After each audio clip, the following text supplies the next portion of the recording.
2017 yılının mübarek Ramazan ayına gireceğimiz bu günlerde Diyarbakır Umut Kapısı Gıda Bankası olarak bizler de mağdur ve fakirlere ulaşmak için hazırlıklarımızı sürdürüyoruz. Hedefimiz bu yıl içerisinde elimizde bulunan 5000'in üzerinde mağdur aileye gıda ve giyim yardımında bulunmak. Bu yardımlarımız gıda kolisi ve giyim olacak. Artı bu yılki koli bedellerimiz 60 TL ve 80 TL olarak biz belirledik.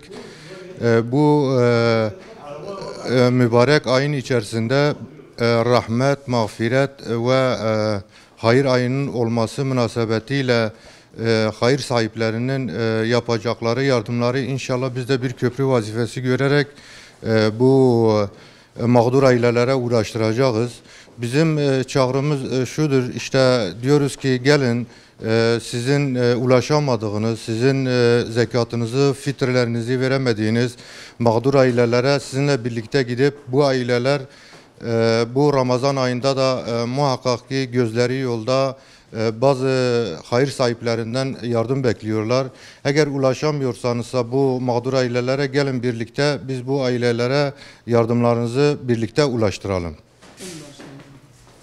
Zaten bu yardımlarımız özellikle Sur'dan gelen, Sur'dan evlerinden olan, yurtlarından olan mağdur ailelere verilecek ve artı şu anda elimizde bulunan 1000'in üzerinde Suriyeli aileler var. Bu aileler işte bilindiği üzere yurtlarından, yerlerinden edinerek bir mağduriyete uğramışlar.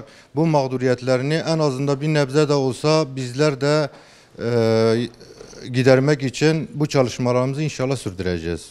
Son olarak söyleyeceğimiz hayır sahiplerini bu Ramazan ayında da yardımlarını mağdur ailelere ulaştırmak için bizlerle birlikte gelip hem aileleri görüp hem de mağduriyetlerini yerinde görüp bu ailelerin mağduriyetini birlikte gidermek için birlikte en azından bir umut olalım.